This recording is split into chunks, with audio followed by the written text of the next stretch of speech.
好，即摆已经确定，伫2027年开始呢，就要全面禁止用油喷来饲猪。有立委是建议政府会当参考这日本的政策，对源头来减量。除了补助民众来买这处理的设备以外，社区甲学校嘛应该都爱有处理喷的设备。另外呢，这餐厅等等的事业油喷是会交予专业人士来处理。也那农业部是回应讲，会参考建议。台中爆出非洲猪瘟疫情了后，行政院伫拜四宣布，2027年要全面禁止用喷来饲猪。伫转型的这一年，若是符合相关的条件，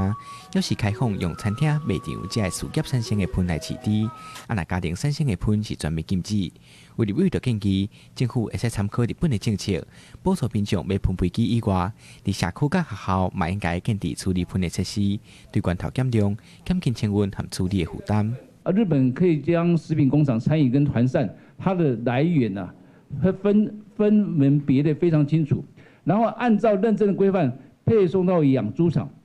所以从来源到使用建成一个完整的追溯链。立委表示，目前日本政府针对事业产生的喷，唔会使追踪来源，嘛由专业的业者来分类处理，后续佫会使加做低的饲料，真值得咱的政府来参考。农业部回应，伫转型的这一年，除了参考日本的做法，嘛一直监控喷的处理是不是符合目前的规定。现在在猪场里面，如果未来会上有1年的时间会使用厨余的话，